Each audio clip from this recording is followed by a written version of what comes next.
Another day, another Downing Street party to apologize for.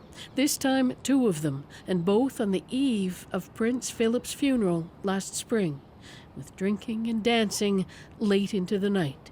The image of the Queen sitting alone at the funeral, respecting the COVID rules of the day, offers up a sharp contrast to the conduct of the British Prime Minister, Boris Johnson, and his circle, accused of repeatedly flouting the same rule. The Prime Minister didn't attend that night, but analysts say that won't help him. If the staff were partying, one would expect that had something to do with the fact that they didn't think it would be any problem with the boss.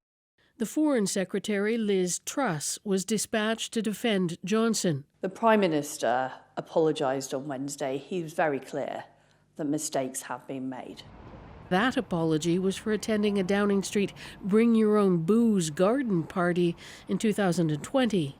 It hasn't mollified many. The apology was half-hearted. It even seemed to intimate that in his mind he seemed to believe that perhaps the rules were not broken. This is just very, very, what I would say, shameful.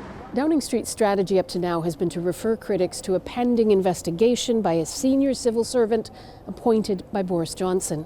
Critics cry foul, saying the Prime Minister should recuse himself from oversight of any inquiry. Its findings, in the absence of any further revelations, is the next step in this story, but it doesn't necessarily signal an end to it. Boris Johnson's clearly in serious trouble. I guess the question is whether the trouble is fatal or not. It will depend on whether Conservative MPs decide to back Johnson or trigger a leadership challenge. That's why it's too soon to tell whether these are indeed the end days of Boris Johnson's premiership. Margaret Evans, CBC News, London.